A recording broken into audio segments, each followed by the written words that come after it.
Hello, and welcome to today's webinar, Insights from the Organic Cotton Market Report 2020, Production Trends and COVID Impacts.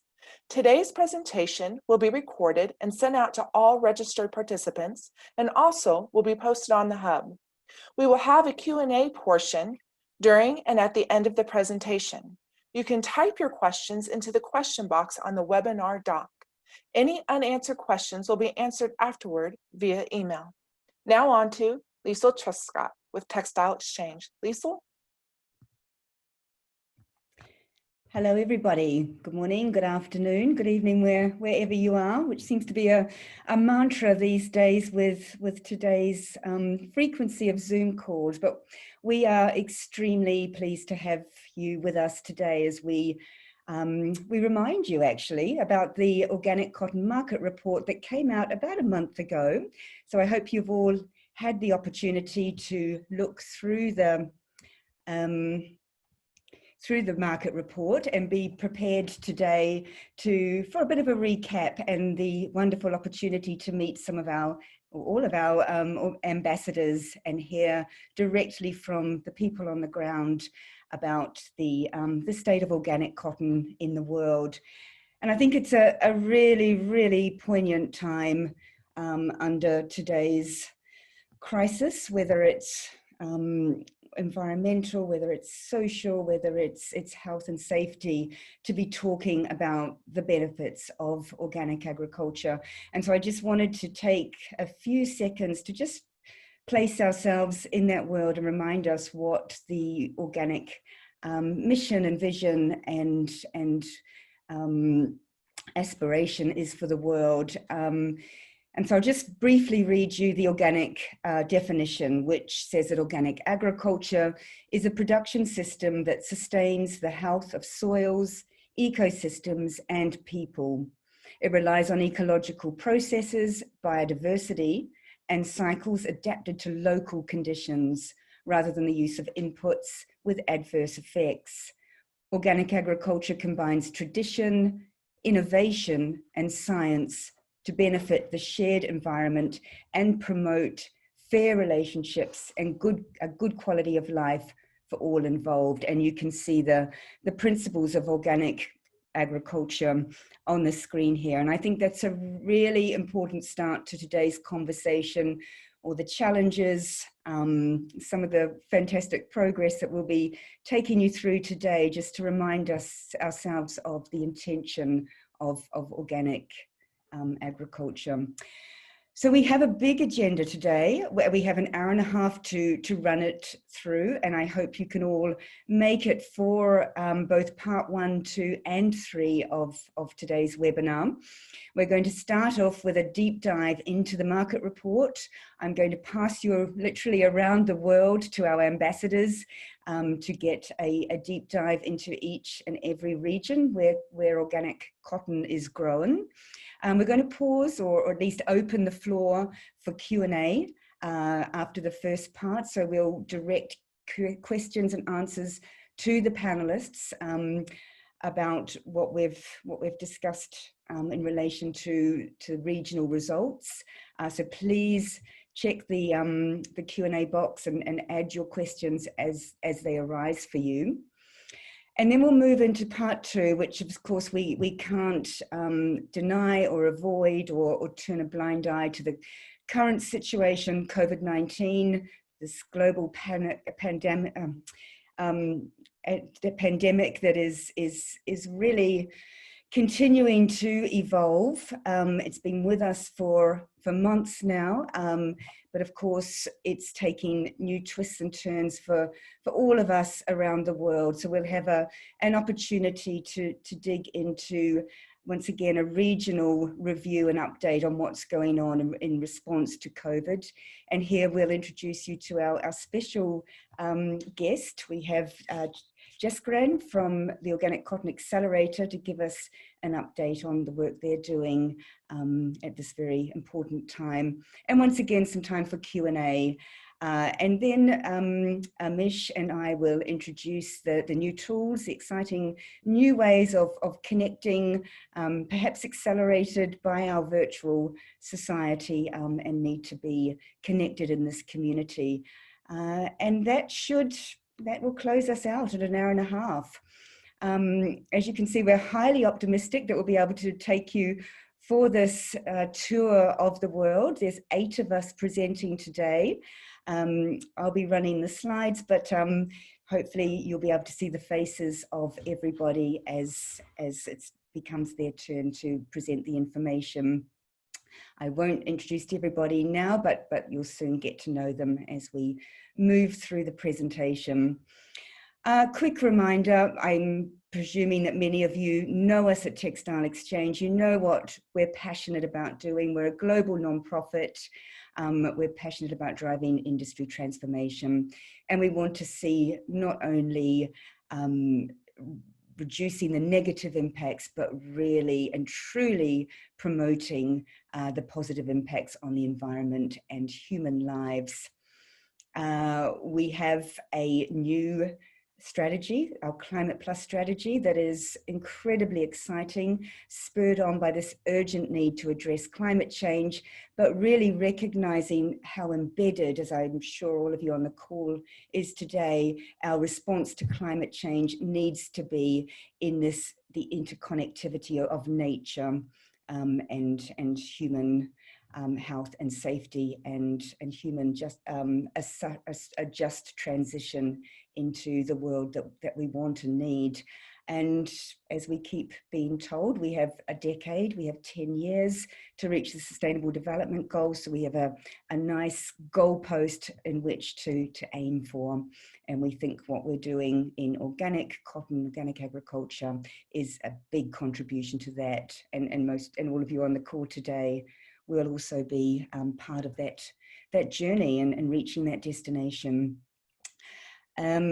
We will come back to the preferred fibre materials market report in a month, but once again, as many of you know, our signature production reports are the 2 that you can see on the screen. We do a broad and very unique aggregation of the preferred materials across the entire spectrum of material use, and then this very deep, very unique dive into the primary data that we collect on organic cotton. And we've been doing this a while now. I was delighted when Lisa reminded me just the other day of 14 years we've been reporting on organic cotton. It's changed, evolved, improved. As you can see, the covers have taken on a color and probably a thematic sort of social theme, you know, in terms of design and what's in vogue.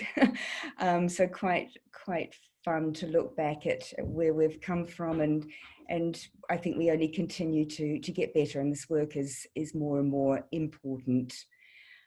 As I mentioned, we are all over the world, and this is particularly important and well, crucial to the way we connect with what's going on a global scale. And we're so proud of the fact that our long-term and newer ambassadors that you'll hear from soon have such strong relationships and ties within each of these countries and regions that we work in.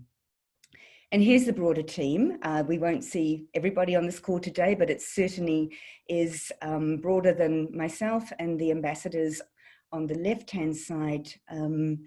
But yes, the experts in communications and writing and data are displayed for you here. The wider team, everybody plays a role.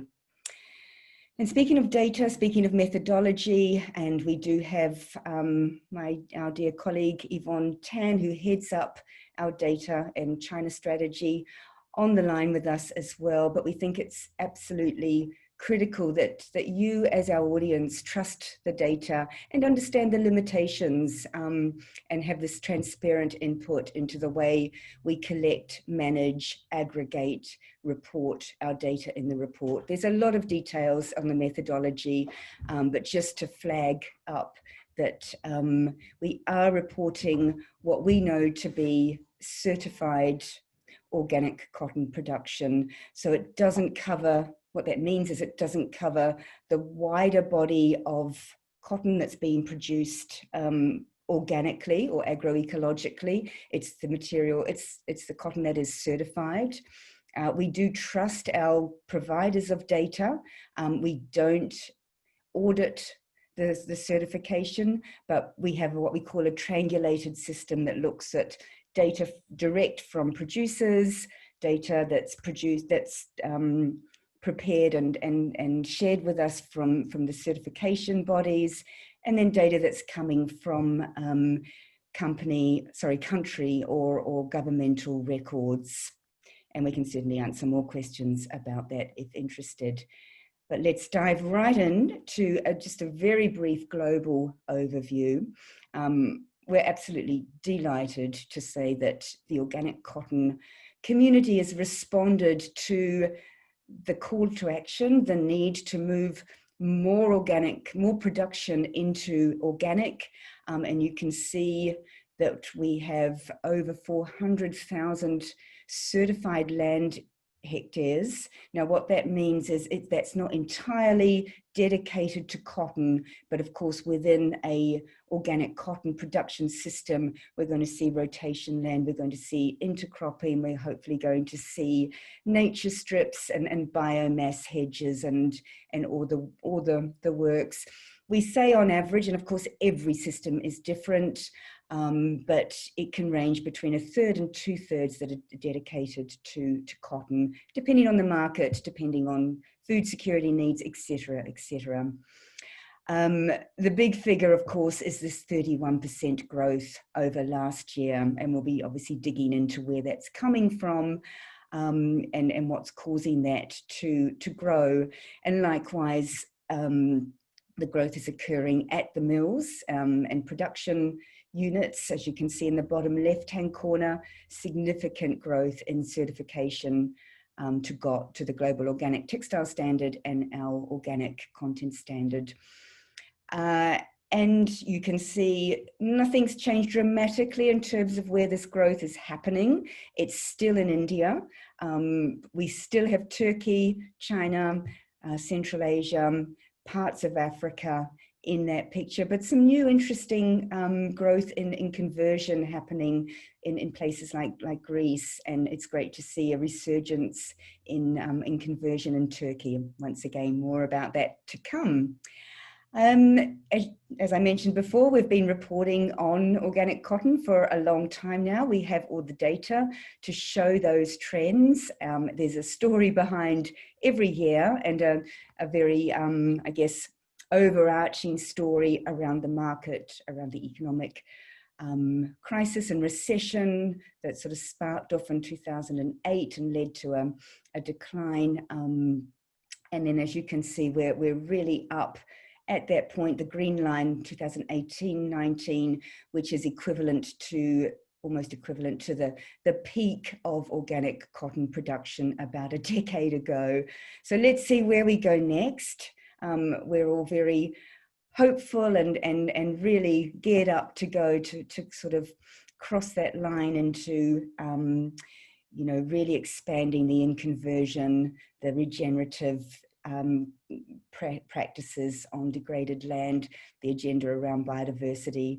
You can see the dotted line at the bottom, the estimated 10% growth. Now, this is based on Ambassador's data collection at the same time as the year we're reporting on.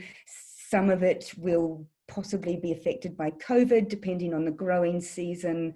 Once again, we can dig into that impact and have your questions ready.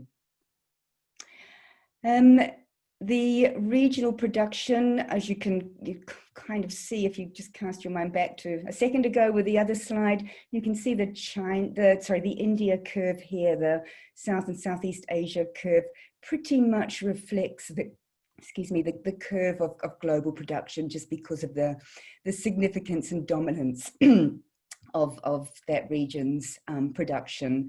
And then you can also see the growth curve, after that sort of flattening out around 15, 16, and that sort of gentle but definite growth over the last 3 years in most places, to a lesser or greater extent.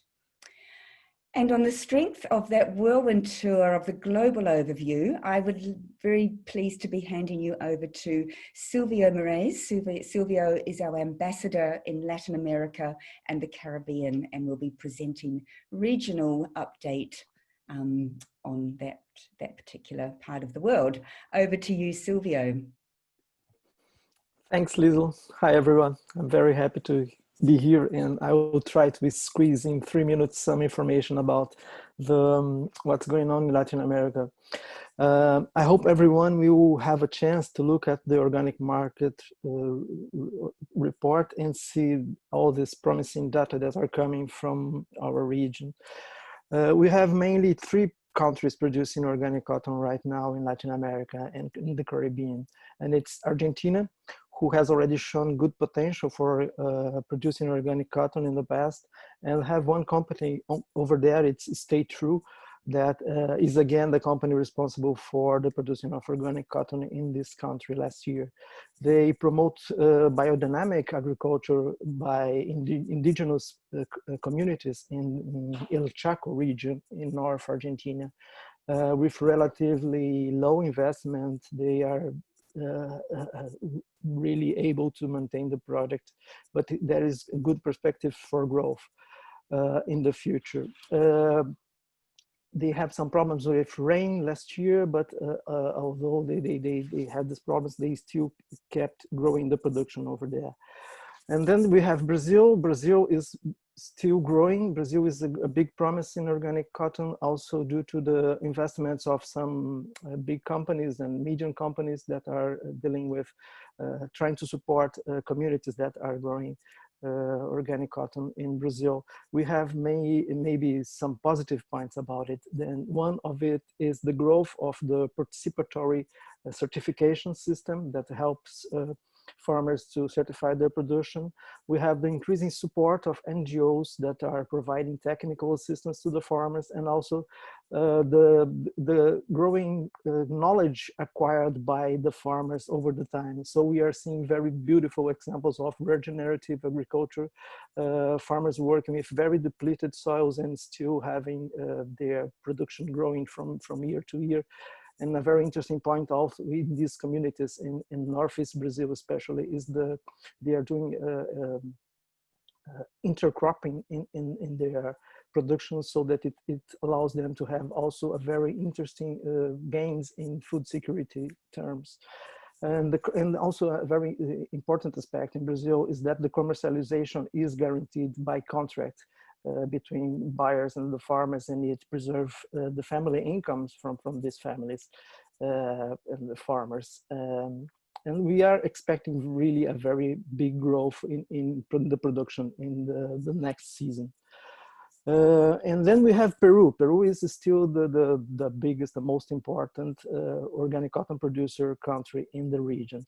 And they keep trying to meet the demand of the international companies, and they had a significant increase last season.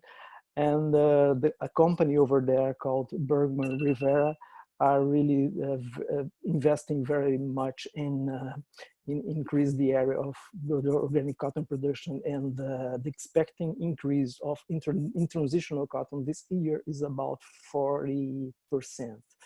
And also we will have many good news from other countries in the region in the following years, especially from Haiti, Colombia, and Ecuador. And I hope you see all these aspects in our report, and next year we will have really good news for you. I will give for the next presentation. Thank you. Thank you, Silvio. Fantastic. You did manage to squeeze a lot of information into a short amount of time, and I encourage people to think of questions for Silvio. He is your opportunity to really get the detail on the ground in Latin America. Okay, so moving on to Turkey and Central Asia, Kyrgyzstan and Tajikistan, where organic cotton has been grown for a while now, and there's some pioneers in the country, including our colleague Atila Ertem, who will give us an update on the region. Over to you, Atila. Thank you. Have a good day, everybody. In our region, there are restarting countries like Greece, which they will make their own experience, which they were exist on the organic cotton market in the former years, but it seems they are restarting again with in conversion period. We hope the Greece will increase in the coming years. And the other three main countries, Tajikistan, Kyrgyzstan, and Turkey, which is quite related to each other. Turkey is playing big leading role in these countries. Most of the project has been leading in Tajikistan, Kyrgyzstan by Turkish exporters or processors. That's why Turkey is playing an important role in this region, not only in land in Turkey, also in Tajikistan and Kyrgyzstan. If you look at the country by country, Kyrgyzstan and Tajikistan made lots of big step in the last years, from last 5 years, from 2014 to 18. But last 2 years, they are a little bit more stable. They make it every year a little bit is 100% growing, but last 2 years, a little bit more stabilized in Kyrgyzstan and Tajikistan, both of the countries. And also the growing area is not so stable. It's changing from year to year, depends on the economical conditions. Farmer taking a decision to grow cotton or organic cotton according to price of the product.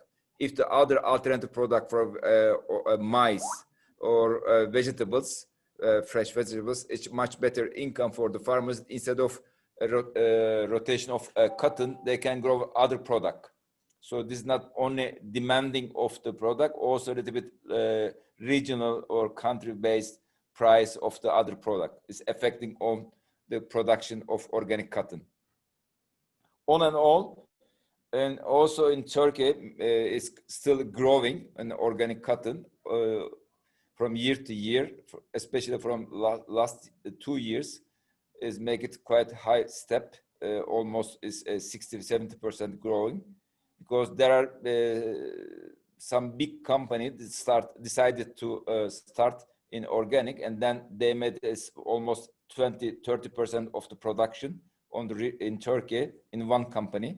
So I hope it will continue, and also some positive effect of or impact of the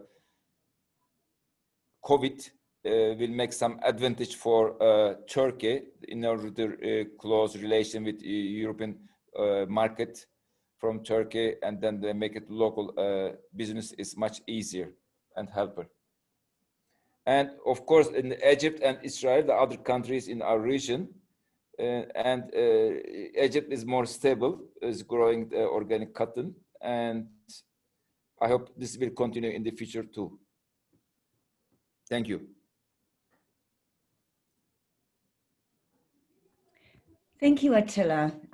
Once again, a really interesting change and growth in the region, and certainly one to watch. And yes, Atila is our source to any information if people would like to know more. So now we'll move on to China, and it's my pleasure to introduce you to our newest ambassador in China, Zhao. And I will hand it over to you, Joan. Thank you.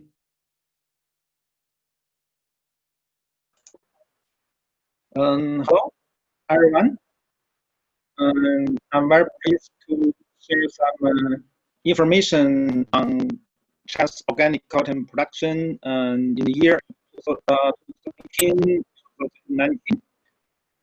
And for this production season, that China will achieve some growth in organic production.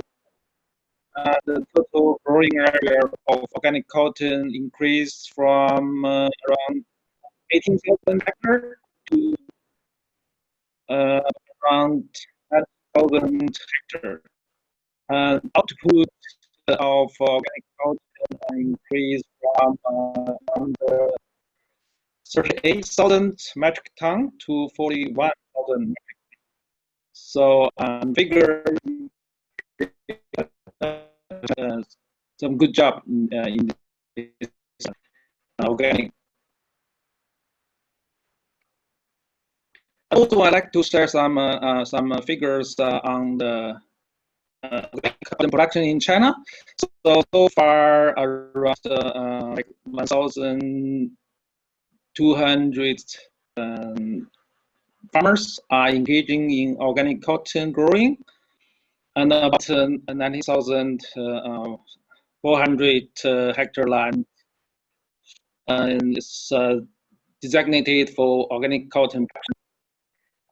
And the output of organic cotton is about like 41,000 metric ton, and the land in conversion for organic cotton production is about 710 hectares. So organic cotton production in China is in like stable condition, accounting for like 70.2% of global organic cotton production. But when we look at the total growing area for cotton production in China, so organic cotton production still just account for a very tiny part of the overall production, only 0.68% of the total cotton production. So we can see that there's a big potential for growing more organic cotton in China, but the key factor still lies in the market's demand for organic cotton production for China, because today, most of the organic cotton still, hardly used by the global market. That's the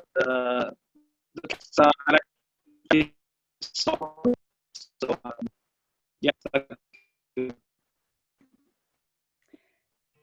Thanks, Jun, and I do apologize to the audience for the sound quality. As I said, we are being very ambitious, having everybody calling in, and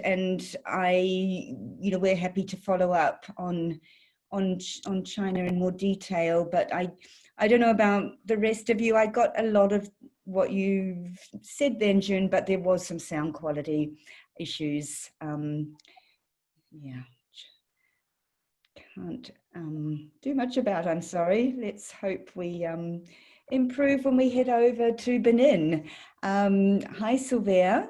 Silvio and I have been working together for a long time now, so it's great to have Silvio give us his insights into both the cotton growing in West Africa and over in sort of Southern Africa.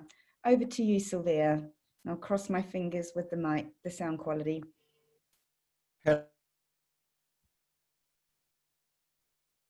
Hello, everyone. I hope that you can hear me well. Yes. I'm having some internet connection issue, but probably you are hearing me. In Africa, the countries that have produced organic cotton during the season 2018 2019, about 7 countries: Benin, Burkina Faso, Mali, Ethiopia, Tanzania, and Uganda, with a total production of fiber that is around 9,527 metric tons of on 51,576 hectares of land. And this production is have increased for about 35% from the production of last season. And we are expecting again an increase of 20% for the next season. And in this production, the country that are producing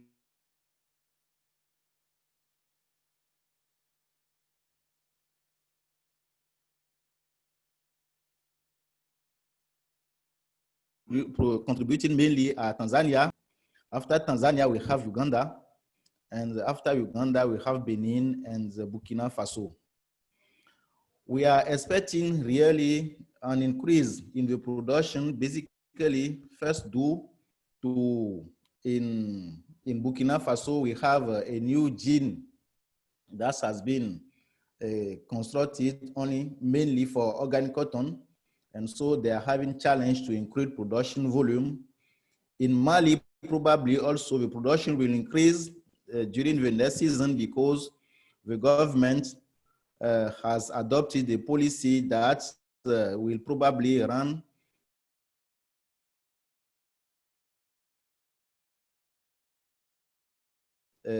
conventional farmer away. Government is reducing the price of conventional cotton. And in Benin also, the production will probably increase for the next season. Totally, we are expecting an increase of 20%. That's all what I can say actually, according to organic cotton production in Africa. For the next season, we are having also some new projects that will start in Senegal. So probably we will expect more production. Thank you for your attention. Thank you, Silvio. Yes, and great that you mentioned some of the brilliant work that's going on in Africa at the moment, including our Pan-Africa working group. So if anybody wants to know a bit more and dig deeper into the opportunities in the continent of Africa, please don't hesitate to contact us. Right, let's move now to Sandra Marquardt, based in the USA. Sandra's been working off and on with us for a long time, has a deep connection to the organic cotton world, both in the USA and globally. So it's my pleasure to hand it over to you now, Sandra, to tell us what's happening in the States. Thank you, Liesl, and hello, everybody. It has been fascinating to undertake this research over the last several years and to see how the market has changed. In the 2018-19 production season, organic cotton production in the United States increased only 1.3% over the previous year. We had really, really challenging weather conditions, including both drought and hail, but still our farmers persevere. It amounted to about 5,100 metric tons, harvested from about 8,000 hectares. This U.S. production represented about 2% of global organic cotton production. However, it only represents about 0.1% of U.S. conventional cotton production by both area and volume. So we do have a big amount to grow. We have to increase a lot to catch up. So organic cotton was grown primarily in Texas, and that's especially for upland cotton, and New Mexico, especially for Pima cotton. A little bit of upland cotton was grown in North Carolina that year, and then that stopped the following year. Two entities in Texas, the Texas Organic Cotton Marketing Cooperative, or TOCMAC, and ProCot, managed by the Allenberg Cotton Company, continue to dominate U.S. organic cotton production The two of them grew 85% of the total organic fiber production in 2018-19. Overall, there were 66 farmers involved in U.S. organic cotton production. This is a much smaller number than elsewhere due to the more mechanized production techniques in the United States. The majority of organic cottonseed is sold to organic dairies for use as feed, although several farmers do catch and reuse their seed.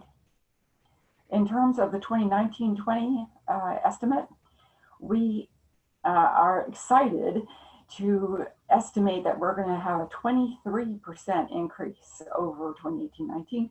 This is a result of better weather and approximately 230 hectares of in-conversion cotton becoming certified organic. We also have another two big changes. One is that a farmer in California began in-conversion cotton and intends to expand that acreage dramatically over the next couple of years. However, they are also in the middle of the terrible fires that are going on right now. And so I'm hoping that they will still be there. We'll have more to report about that soon. As of this year, 2020, we are seeing more farmers choosing to grow Pima cotton due to the much higher price compared to upland. As a result, the U.S. could see reduced upland cotton production in the years to come. Conversely, with more Pima, organic Pima, there may be a glut, so we'll have to see how that plays out. So stay tuned, and thank you very much.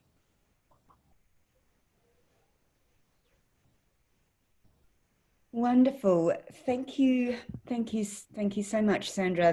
That's mostly great news, but of course, yes, we are very somber about the experience of wildfires that are raging through the US West Coast at the moment, and you know, followed not so long ago by the Australian bushfires and many more ecological disasters and situations that we are having to deal with right now. And we'll talk a bit more about that after we have gone to India and Pakistan, the regions of Southeast Asia that our colleague Amish Gosay is overseeing. So over to you, Amish. Yeah, thank you, Liesl. Hello, everyone. I will walk you through different countries who is participating in the organic cultivation in South and Southeast Asia. Let's start with Pakistan. We have seen good growth in Pakistan over a period of 2 years. So first time we heard about there is organic cotton, that was back in 2016 from the 2 farm group. And right now we have around 4,000 farmers growing organic cotton. At the moment, still they are in conversion. In 2019 and 20, there will be organic cotton in Pakistan. Moving to the one more country, Burma, Myanmar. There is a project is going on with the 13 farmers, 8 hectares of land, and hopefully by 2020, the land will be converted into organic cotton. The next one, one of the not big country, but it's good to know that there is organic cotton in Thailand, apart from the organic productions. So there are 46 farmers are practicing organic cultivation practice in Thailand, and they are producing almost around 6 metric ton of lean cotton in Thailand.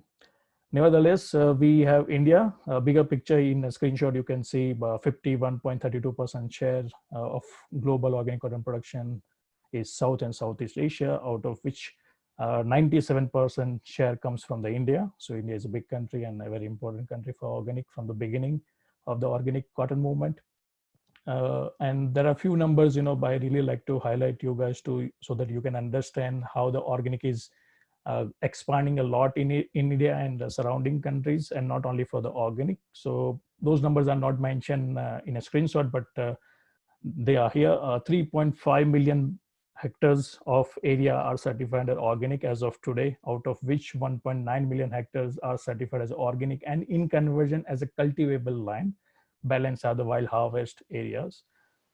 In India, we have around 1.14 million farmers. So if we see this number and compare with the organic cotton number, that means 15% of the organic farmers are performing the organic cotton cultivation, which contributes to 16% land area as organic cotton. The beauty of South and Southeast Asia is the fiber length. We have fiber length from 21 mm, it goes maximum of 39 mm. So exactly even superior than Egyptian cotton and Supima and Pipa cotton. Of course, the quantity is not big, but still we do have extra line cotton in India, especially in Tamil Nadu, southern part of India, and Karnataka, as well as in Madhya Pradesh. There are few farm groups are growing good extra length quality cotton, and that will also provides good opportunity to a lot of brands and supply to source cotton from Southeast Asia region, because the cotton is available, means raw material is available, as well as most of the production sites are located in Asia. Lisa, can we have next slide, please? Yeah. So let's talk about growth over a period of 5 years. So we have seen pretty much good growth, mainly in India, because from 2014, Pakistan, Thailand, and Myanmar started doing different trial over a period of different years. But we have seen really good growth in India starting from 2014, around 79 or 80,000 metric ton of lean cotton. Now we have around 122,000 metric ton of lean cotton. So it's really good growth. Why we have seen this growth? To understand this growth, we need to also understand the local market and export market numbers. So let me just walk you through the India's number again. In India, over a period of 1 year, let's say 2018 to 2019, we have seen a growth of a total area of organic cultivation from 3.5 million to 3.6 million hectares, out of which 1.9 is cultivable and is reached to 2.3 million hectares as a cultivable organic land. And also, that also directly results in number of farmer, because without farmer you don't have land. So it results from 1.1 million to 1.3 million farmers, increase in the number of farmer over a period of 5 years. And also you can see within a 1 year we have seen a good growth in India. Around 400,000 hectares of land converted in conventional cotton or conventional practice of cultivation to the organic practice, which directly impacts 220,000 farmers are participating in the organic practice at the moment. However, they are still not converting to organic fully, but they are part of the in-conversion process. So eventually over a period of 2 or 3 years, they will become fully organic farmer. Out of which there is one more interesting point. After collecting a lot of data from the farm group, we have analyzed the data, and we understood from the farm group that back in 2014, farm group are used to allocate almost 45% of their land for organic cotton cultivation. But as of today, their share of organic cotton has increased from 45% to the 70%, which is a good sign. And it's clearly indication that there is a demand in the market and there are proper market linkage. And because of those market linkage, farmers are willing to provide more land for cotton because of crash crop and yielding a good price compared to the conventional and other activity, which also leads to what is going to happen next in 2020 in the current season. Because of COVID, we are going to discuss COVID in next few slides in a few minutes. But let me just walk you through the current number. India has reported 4% increase in cultivation area. In India, that's actually 3.4, but it's come between 3.4 to 4% area is increased in India, which is good sign. It gives clear indication even after having impact of COVID, there'll be a sufficient quantity available and farmers are not moving away from a crash crop because they are looking for money. And also it results a very clear indication that, from 2014 to 2018, we have seen around 47% increase, that actually 40 or 42,000 metric ton of lean cotton available as organic cotton. So these are the really good signs and good market movement that we have seen in India, especially that farmers are willing to convert their land into organic in conversion, and then also moving towards not only for a food crop, but also non-food crop as a target to capture the market as organic. Thank you. And I believe we have next is a question and answer. Yeah, here we go. Thanks, Amish. Brilliant. Really great to get everybody's quite quick fire insights into each of the regions. Looking at the clock, and I know we've hit question time, and we've got probably a few less minutes than we would have liked for questions at this point to keep us on a fast clip through the next part of the session. But any questions jump out at you, Alice? Yes, we have a question about preliminary projection for 2021 especially in Turkey and India compared to prior years? Right, so projections for 2021, India and Turkey. Amish, Atila, who would like to start?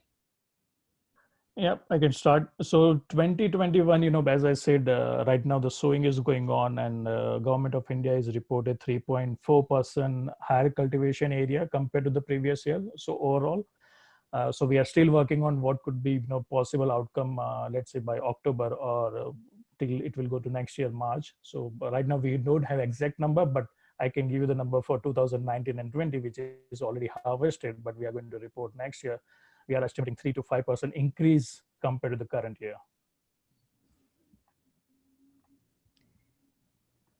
Oops. Fantastic. Thank you. Thank you, Amish.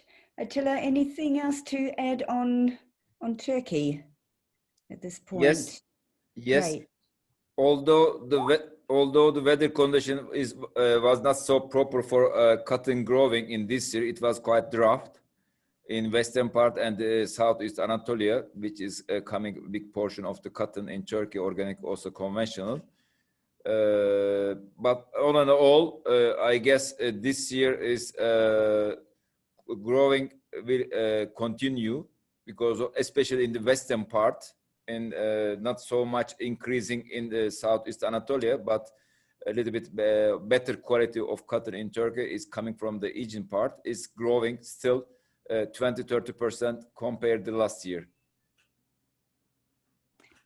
Brilliant. As you can see, for all the attendees, we have the data at our fingertips. Could spend all afternoon talking about the topic.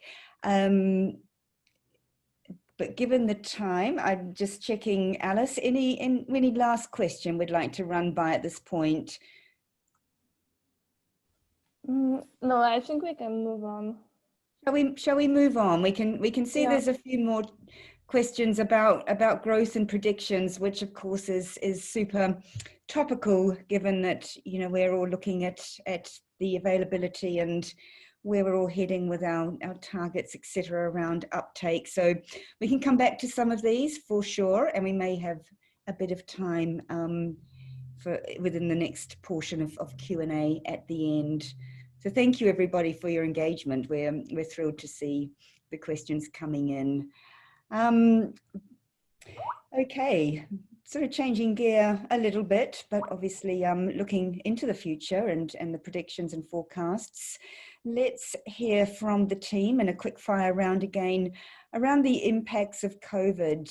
As you can see on the screen, this is the cover of this year's report. Although COVID was sort of later in 2019 and into 2020, we thought this was a very poignant and actually quite sensitive recognition of how it's impacting all our lives all over the world. And on the strength of that, just it's all our lives. It's this interconnectivity with nature, and of course, when we think about agriculture and we think about how embedded our agricultural systems are and how dependent they are on nature, a functioning climate, robust and intact ecosystems. It's also interconnected. We are not farming in silos where we can control all those things around us. And harking back to my comment right at the start of the webinar, when we read through the definition of organic and this kind of interconnectivity of people, of ecosystems, of the planetary boundaries that we operate in. And of course, COVID is a very, very stark message about that interconnectivity. And if we're not going to be able to be proactive, we're going to need to respond. And that's exactly where we are at the moment, responding to COVID 2019. But of course, it's an opportunity as well as a threat and a risk and a disruption. It's real wake up call that we can act, and we have to act, and now we have to act. I mean, kind of falling over my words as I try and express the topic that I know, you know, we're all thinking about is how do we make that just transition? How do we reinvent our business models, reinvent our businesses? Well, I think if we look at organic agriculture, there's a lot we can learn about the value sharing, the model that works within nature. There's so many synergies and opportunities to learn from what I guess the rules are in guiding organic production. And of course, it's ourselves today, but for those of us with children and of course, you know, aunts and uncles of children, grandparents, I'm sure you feel like me. It's how do we tell our children what we're doing? And I think, you know, as I said, now's the time to change the narrative, and or they'll change it for us. So let's change it with them. So on the strength of that, let's go back to Latin America and the Caribbean, back to Brazil, and over to you, Silvio, on just how you're seeing the impacts of COVID-19 and perspectives for getting through this. Okay, thanks, Liesl. I hope everyone over there are safe and healthy, and we are having bad time here in Latin America. Many bad decisions from some governments are really not helping, but nevertheless, we are very fortunately to have very strong communities that are very resilient and are able to deal with the situation quite well. One point that has helped a lot is that most of the farmer groups are really having not just organic cotton, but organic food in their land with this intercropping system that is usually used over there. And also most of the industries or companies that are working with these farmers are helping them during these very difficult times. Another point that has helped a lot is the use of technology. We see, we have heard from many communities that they are working with apps like WhatsApp and others, social media apps, to help farmers receive support, technical support, mainly from the institutions and NGOs that are working with them.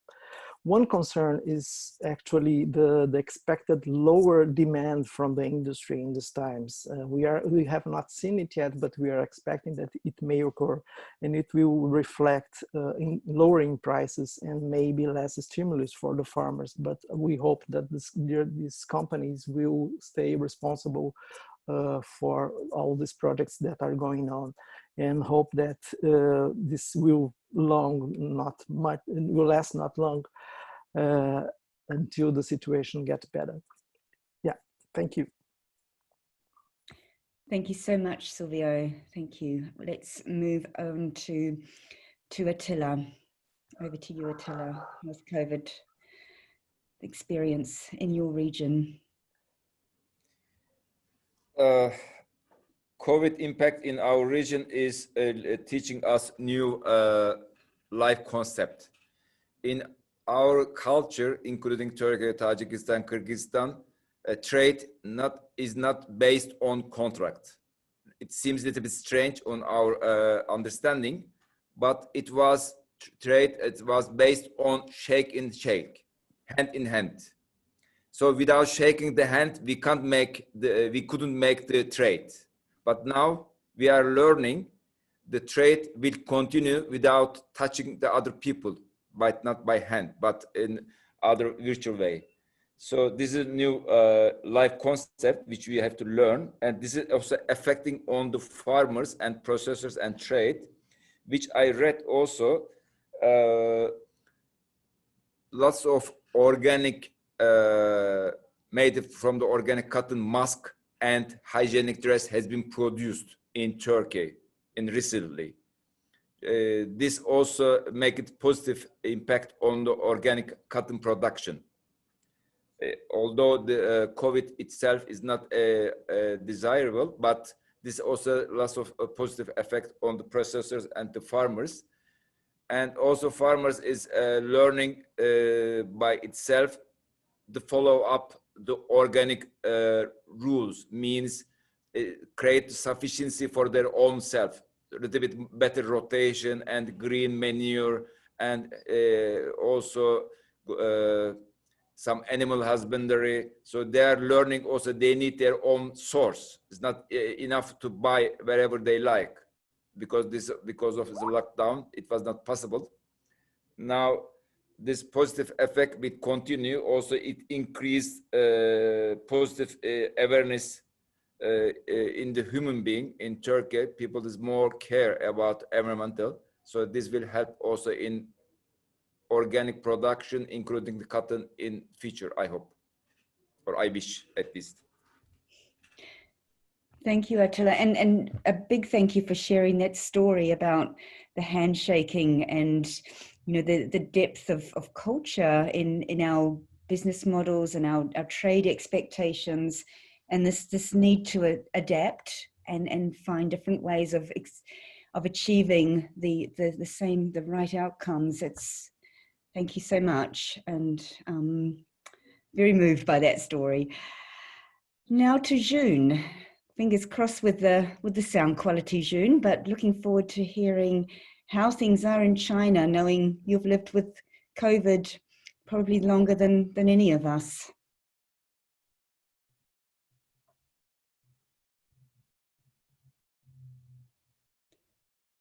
Can you hear us, June, or are we having definite trouble? What a shame. Unless anyone else can you hear me? Oh, there you are. There you are. Perfect. Okay. Now this time the sound is better? It is. I hope. It's perfect. Okay, great. At last. Okay, so thank you, Lisa. So hello, everyone. Just like to share some information on the COVID impact on the organic cotton production. So when I did the survey in March, and when I interviewed one of the key organic cotton growers of China, he was very upset because one of his main clients, customer, cancel the orders in the last almost in the last minute, so due to the outbreak of COVID, the virus. I can see from that time that the COVID have a quite negative impact on the organic cotton production during that period of time. But after that, especially recently, the overall the China's COVID situation is under control, so the market is recovering.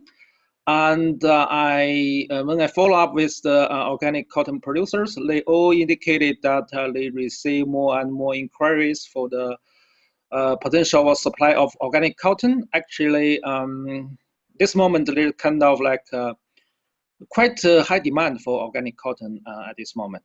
So for the medium and long term, I think given the organic cotton production in China is quite the structure is quite concentrated in several big commercial organic cotton farms. So I think that without high volatility of market, I think that the organic cotton production situation in China will be very stable and steadily growing.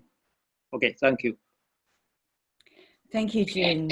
And I know you joined us about the time that I think you were in sort of lockdown. I think the United Kingdom had just entered, and I think when we first spoke, you'd been at home, so to speak, for 4 or 5 weeks, maybe longer.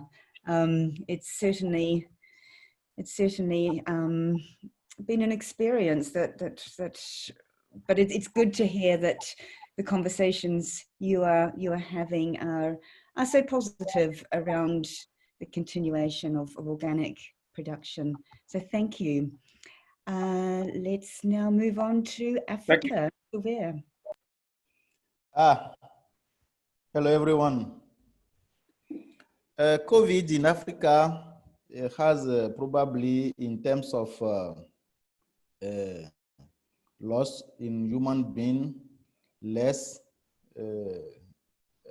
impact, has less impact in terms of loss for human being than other parts in the world. And as you can see, in every family, people are connected to Artemisia herb, so they make the herb and the drink everywhere. And coming to the impact on the production of organic cotton, one important thing is that during the close down period was coincide with the land preparation period. And most of big farmers use the labor coming from Burkina Faso and Togo and other countries in the sub-region. And when the borders are locked, they cannot benefit from this. But organic cotton farmers, some of them do use also transborder labor, but they are just few. So the impact on them on this side will be probably very low.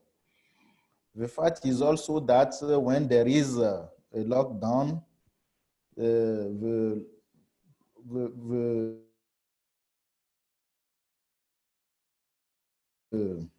input supply in the fields delay. But actually, I think most of the fields are progressing very well. And I hope that at the harvesting period, the impact will not be so significant in the production and the productivity. So that's what I can say for Africa about impact of COVID in terms of organic cotton production. The impact can be huge in other parts of life, but in terms of cotton and organic cotton, there will be some impact, but that could not be so visible. That's my impression. So probably we'll see in few months what will be the results. Very interesting kind of divide there, Silvia. I think that's a really interesting way of putting it. You know, we're all going to experience and feel the impact and effects of COVID, and you know, we're hearing stories all the time. Very interesting to hear you say that in terms of production, and I think it's been a theme amongst many of you that you know that the networks of growers and the farms will be maintained as much as possible, of course, but I personally find that quite interesting, and yeah, it's an interesting theme. Sandra, we're going to jump over to the USA, to you now. Thank you. Well, I have a similar story. In the United States, COVID has not had much of an impact in the cotton production areas. Workers at the gins already wear the N95 masks against dust, and physical distancing in these large gins is quite easy. So this may change as winter comes, but for now, that's the case. The other good news is not really COVID related. It's about the demand for U.S. organic cotton that is increasing, even tripling or quadrupling, whether it's due to increased awareness of health and the environment, or the increased awareness of buying locally or domestically. COVID has actually been a good thing for organic cotton demand. Mills for big to small brands are increasingly reaching out to the primary organic cotton suppliers. And in fact, the companies along the entire supply chain are going to really need to start to determine a long-term investment plan, as farmers would need to convert production over the next several years to meet these needs. So I think that that's really the most pressing point right now, is that we need to have a plan for converting more land over to organic over the next couple of years to meet the current demand, and for confirming that demand as well. We need to discuss that. Similarly, several organic cotton companies have told me that they've had far better years in terms of sales this year than last year. Again, whether it's due to increased consumer awareness and interest in this time of COVID, but there's also been considerable income from the sales of organic cotton masks. Those have been hugely popular from some of the companies, as well as casual wear for those people who are now able to work at home and want to be comfortable yet organic at the same time. We'll see how all this interest formally materializes after the year's end, and 2020 market data, market studies are conducted, but we do have data from the Organic Trade Association from last year showing that organic fiber continues to be the largest and fastest growing part of the US non-food sector. This sector includes not only the organic cotton textiles, but also personal care products, supplements, pet food, and flowers. And according to OTA's recent survey, sales of organic fiber products in 2019 increased 12% over the previous year to more than $2 billion. Most of those sales were in organic cotton versus, say, organic wool, et cetera. It's almost all organic cotton. So it seems that increasing consumer awareness and the growing knowledge of what we put on our bodies is as important as what we put in it, like food, is what is driving this organic textiles market. Thank you. Thank you, Sandra. And yes, it's good to see how we. It's hard to find the right language sometimes, isn't it? But leverage the opportunity, I guess, is the message that I'm hearing. The opportunity in we are in a climate crisis. We do need to look after nature. We do need alternatives to highly intensive agriculture. We do need to consider bee populations and our dependencies on pollination and all the rest. And there's been a plethora of reports and advocacy out there at the moment around this urgent need to respond. And I'm getting a sense from these conversations that the organic sector is responding, and yeah, a lot more to do to grow. But thank you, Sandra. That was great. And now I'm going to hand us over to our guest, Jaskiran Warrik, the South Asia Director at the Organic Cotton Accelerator, one of our closest collaborators when it comes to organic cotton, and really interested to hear your perspective, Jaskiran, and what's going on with OCA. Thank you, Lisa. I'm going to keep my camera off just to support the internet issues that we've been having.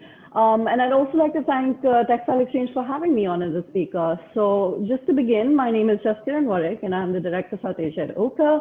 I have worked in sustainable trade and agro-commodities for the past 10 years, and my area of focus has been the Indian subcontinent. Today, I've really been asked to share the COVID-19 impacts on the organic cotton sector in South Asia, especially in India, where OCA has started working in 2017. Now, I don't know about you, but to me, the most challenging idea about the coronavirus is the uncertainty around it and its long-term consequences. Even now, as I hear from Sandra, Silvio, and the others about the kind of consequences that they are seeing, it just seems like there's a lot of uncertainty, because when we started off, it was entirely different. And now where we are is, again, we're course correcting, we're adjusting to where we need to head. So the long-term consequences and the uncertainty around it, how it continues to spread, what it means for all of us, global economy, how to flatten the curve and keep it flat, I think that's the magic question everybody has been asking. But what we do know is this uncertainty is cutting across pretty much everything we know. And that's what I want to talk about today. So if we can move to the next slide, Lisa. Great. Before I dive in, I'd like to take a few moments to tell you about OCA. OCA is a platform that has been convened by stakeholders of the organic cotton sector, Textile Exchange included, for bringing the industry together to invest in a common agenda. Our programs are created to make sure that every dollar invested through the OCA platform supports our core vision and mission, the organic cotton effect. If you're imagining a halo around the words organic cotton effect, then we're on the same page. You can, of course, find more information about OCA and the work we do on our website, www.organiccottonaccelerator.org. Coming back to the matter at hand, over the next few slides, I'm going to talk about what we saw in the first few months of the coronavirus and how that's changed since, move on to expected long-term consequences that we should prepare for, and end with what we can do as a sector to fortify ourselves for the foreseeable future. So if we move to the next slide, I want to tell you a little bit about the shock and awe of COVID-19. When the lockdowns were announced in several parts of the world, including in India, I don't think we were prepared for the magnitude of what was being asked of us or to consider the impact beyond the next few days. What became clear was that health and safety was and continues to be a priority for all.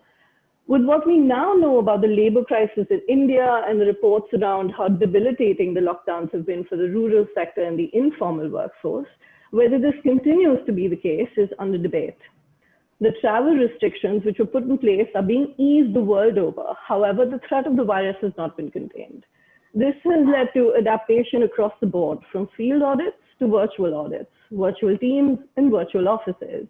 Needless to say, supply chain disruptions have been substantial. We are aware of delayed orders, payments, deliveries, and these will have an influence on the industry for some time to come as we attempt to balance economic well-being and health and safety. Which leads me to, and I cannot stress enough, that the economic downturn has been unprecedented, with reports suggesting that the Indian economy has contracted by a quarter, unemployment is at an all-time high, and there is a resource crunch due to restricted movement. The World Bank has forecasted the worst slump in South Asia in 40 years. Pakistan, Sri Lanka, Bangladesh continue to struggle against the pandemic, as does the textile manufacturing industry. And all of this led to fast-tracking the existing need for resilience and security across every tier of the sector. If we move to the next slide, I would really like to start with saying that this is it, and we're now working to rebuild systems.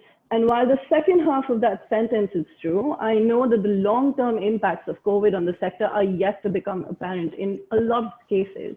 What we do know from OCA is farmer engagement and development program work, mainly on the farm level sourcing piece, is that access to inputs and seeds will continue to be challenging as we move to 2021. It was already a challenge in 2020, and thanks to the fast actions of OCA stakeholders, especially Largest Foundation, we were able to mobilize some relief in form of seed financing to the farmers in our programs. In 2021, we're going to explore how we can do that for the projects again, but this remains to be seen. Labor shortage was and continues to remain a big challenge, not just in India, but globally. This will impact harvesting, intercultural activities, influence the selection of crops grown by farmers. Perishable agri-commodities that are labor intensive may see a decrease in supply, with farmers looking to grow crops that have easy market access and can also be stored for longer periods of time to weather price fluctuations. Capacity building projects, the heart of what we're doing, are and continue to be challenging to deliver. In India alone, we're moving a lot of the work online, but the rural sector is unprepared for this level of digital ways of working. Finally, the audits and certifications that we have come to rely on, these are now going to be heavily dependent on technology and will need to be quite flexible. The pandemic has just accelerated the need to push digital innovations through, and many of our colleagues are adjusting to find balance between rigor and pragmatism. Talking just in terms of supply and demand, and I know questions have been coming in about there's more orders being placed, etc. And in terms of market dynamics, what we expect to see is contrary to what we've been discussing, which is global prices are set to drop, as is demand from the textile sector. There's a stockpiling of inventories, there's fabric that's not been picked, delayed deliveries, and the current economic crisis. It is expected that post-COVID growth in retail will be slow and difficult. Contrarily, in India, the minimum support price, which is offered by the government, is higher this year to aid farmers. Incidentally, and this is what we've also heard from Turkey and in America, organic cotton prices have been rising because of the requirement of protective equipment, and they're reporting as much as 8 to 12% premium on market price. Unsurprisingly, experts are projecting an increase in the area under cotton in India by at least 5%. At OCA 2, under our own program, we have seen a doubling of farmer numbers from last year. So last year, where we were at about 6,000 metric tons of lint that we were covering, this year we're looking to about 11,000 metric tons of lint. However, and this is just a trend that we're observing, but it remains to be seen when the market data is made apparent later this year, that because of surplus stocks and delayed pickups and the increase in supply of cotton, that may all come together and drag the price of seed cotton down. And I think finally, I just want to say a word on the supply chains post-COVID era. And really the buzzwords have been transparency, digitalization, nearshoring, and that's the way for brands to strengthen and how they source products. So these are the three sort of buzzwords that are coming up again and again. And how this really impacts the recovery of the sector post-COVID, that remains to be seen. We see investors pulling back from China, paving the way for Vietnam, Cambodia to up the ante in the textile sector. India has just announced a $23 billion capital injection into the manufacturing industry, and textiles are being considered as one of the industries to be supported through this infusion.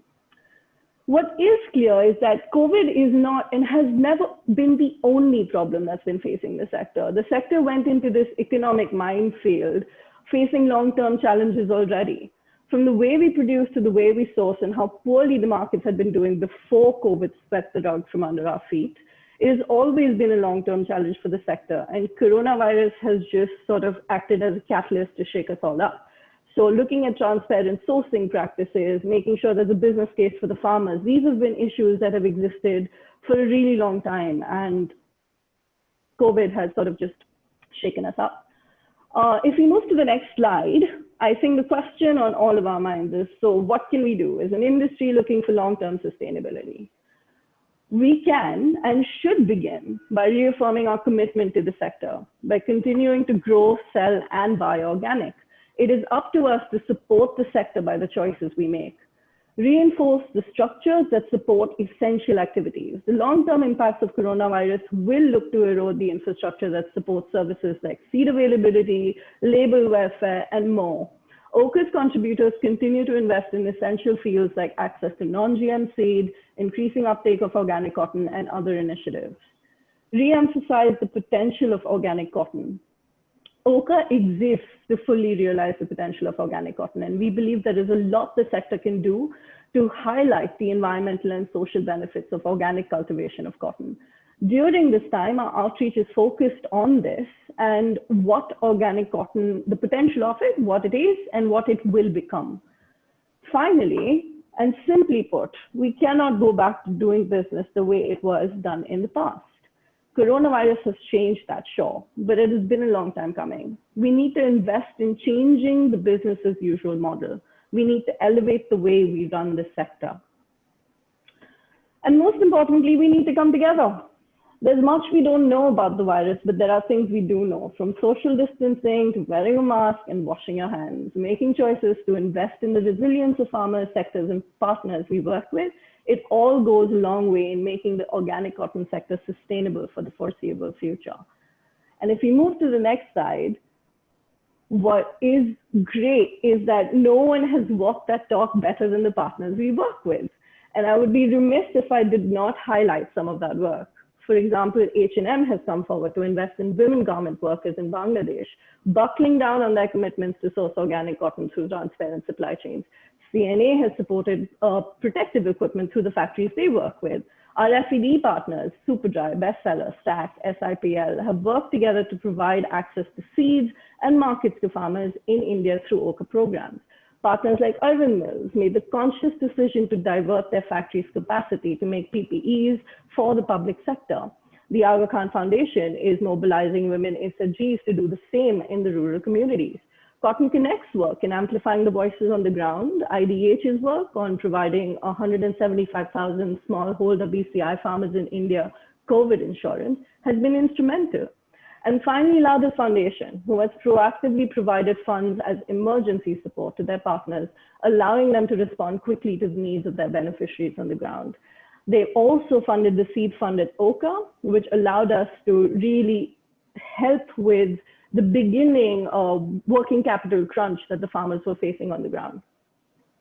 I think it's safe to say that COVID-19 has brought us to the realization that we're in it together, and that it's together that we need to find the best way forward. I think I'll say thank you now, and I'll hand it back to Liesl. Great. Thank you so much, Jaskiran. Lots of really great facts and deep information on the situation. And I love the game plan. It is really all summed up there. We do need to come together. And it you know, the big reminder for me at this point is sometimes you have the solution, right? You have the answer in your grasp, in your hands, in your head, in your heart. And it can be about timing. We don't have the time now to keep waiting for the perfect time. So I think, you know, if the big takeaway for me so far from everybody on this call contributing is that we do have the solutions, and we need to act fast. On the strength of that, questions. We have some time for Q&A. Alice, how are we doing on the questions front?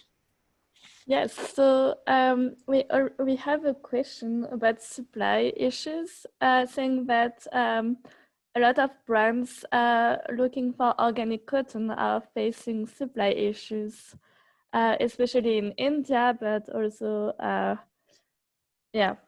especially in India. So do we have any updates on that? Team, supply. Yep, I will take, because it's India. So yeah, I'm pretty much able to understand the question, but you know, I'm just dialing this situation. What do you mean by current situation? It can be COVID or it can be something else. But dialing back, you know, what is the right practice of sourcing? You know, Jaskiran also mentioned, and you know, we have also heard from a lot of our ambassadors, the right sourcing strategy will make sure that, you know, there will be no shortage in terms of supply. Because if you see right now, we are in the month of September in India. Right now, you don't find a cotton with the farmer, you don't find a cotton with the ginner, you don't find cotton with the trader. It's only available in the supply chain. So if already consumed, that means there is no cotton because of demand and supply. So how well and how best you are practicing your sourcing practice and book orders well before, not just placing order at only the garment factory, but how close you are going to the farmer, how you are booking your order with the farmers and the subsequent supply chain, the key players like, you know, ginning factories and traders, and keep a stock of the material that will directly, you know, provide a sufficient solution for the upcoming years. And the simplest answer that I have for this question is we need to plan better sourcing strategy that can resolve all this issue. That's great, Amish, and you're certainly the man for the conversation. We do need to think strategically, and in the interest of time, I think we're doing quite well. I'm very proud of myself. I'm proud of the team. But yeah, the demand supply question and what the solution is a super important one. There'll be more about that at the roundtable, and more about the huge opportunity of this kind of regenerative path to in conversion and into certified organic. And we're really excited about that conversation and finding innovative ways to collaborate and scale through recognizing the pre-organic cotton, right? And the regenerative opportunities. Sorry, couldn't resist adding that piece. But Amish, let's keep with you on a little bit of an update on the directory, and maybe we'll have a few more minutes to do a quick round from the team on some final words of inspiration or advice or something that you'd like to say as we close out. So Amish, are you up for? Yes, of course. Yeah. Introducing Yeah, thank you. So part 3, we have the 2 updates for the market. One is Organic Cotton Producer Directory and one is a hub. Let me just walk you through the both in 6 minutes that we have left off. Organic Cotton Producer Directory is a part of, let's say, outcome of Organic Cotton Roundtable. From last 2-3 years, we are receiving number of requests from the brands, from the retailers, from the farm group, from the supplier, that they really want to know from where they can source the material from the ground. So the better transparency, a better market linkage, and better business opportunities. So everyone has a chance to act in a responsible way. So we have decided global producer directory to reach out to all the farm groups that we know of and make interactive directory on Textile Exchange website. So the new online tool is coming up. Once it is released, we will update you and you can use this information for different activities. One of the things that I really like to highlight, one is this is a voluntary listing. So we are not making mandatory for a farm group to provide that information. If they are willing to, yes, we are willing to provide them a platform to connect to the market. And this directory has an interactive section where you can search the region wise, you can search country wise, even you can search how much quantity they have. You can even search a fiber quality, because that's very important. What you want to source? You want to source product for denim or home textile, or do you want to source for high-end luxury goods? So this will really help all actors to achieve the goal in a better way. Next slide, please.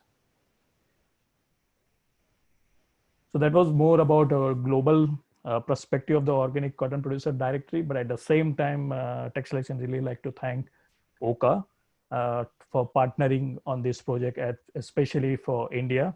And objective was for India project was a little bit different than the Global Organic Producer Directory. For India is more focused about providing a full database to OCA brands and OCA members, as well as Textile Exchange partners and the members, and as well as the full community, so that they can know who is doing organic cotton cultivation in India. And if they are doing certification as per NPOP or NOP or EU, whether it is organic or in conversion, they are happy to, we are happy to take them on board for this directory, as well as for the one more verification. This will help the sector a lot in terms of, especially for India, because those are the verified data. We have taken an extra effort to verify those informations. Textile Exchange is going to use this information for Organic Cotton Roundtable, as well as Organic Cotton Market Report, as well as OCA is going to use this information for their FED program and support the farmers to link themselves to the brands and retailers with OCA members. So this is one more good example of joint partnership, how we can work together and provide and strengthen the sector. And this is a wonderful example at the moment. We would like to share that, we are able to succeedingly complete, hopefully by end of this month or the next month, we are able to close this directory. And next one is Hub. Listen. Great. Yes, we're just squeezing a short promotion on the new Organic Cotton Roundtable Hub. The team's been working really hard on getting this up and running. As Amish said, this opportunity and need to, seize the moment in terms of increasing ways to connect, build the community, build the network, create a dialogue, and reinforce the roundtable that is obviously usually in person. Our annual roundtable summit will be virtual, but yes, the opportunity to kind of connect with others in this space is now open, and we're looking forward to seeing you and seeing the dialogue and activities on the hub. And there'll be more about the roundtable. We will have another webinar in a month's time. We'll be looking to do a deep dive on the preferred fiber materials market report. And I think on the strength of that, with just a minute or so to spare, I'd just like to ask Jaskiran and the team if there's any last minute message from the group, or from you, sorry, from your, as I try and maneuver my, my slides here, but maybe if there's anything anyone else would like to say as we close out, we'll attempt to put our video cameras on so we can say a goodbye in person and really thank everybody for joining us. Here we all are, great team. Yeah, great group of people, and I know everybody here would be very happy to hear from you on the call, have you join our movement and the work that we're doing and reread the report and yeah, anything from the team before we wrap up. Yeah, let's work together and strengthen the sector. Thank you. Thanks so much. Okay, Excellent. well, Rose, I think we've come to the end of our session. Pleasure. Yes. Thank you to our speakers, and thank you for participating in today's webinar. As a friendly reminder, an email will be sent to all registered participants with a link to today's presentation. That concludes our webinar. Thank you. Goodbye. Bye, everybody. Thank you.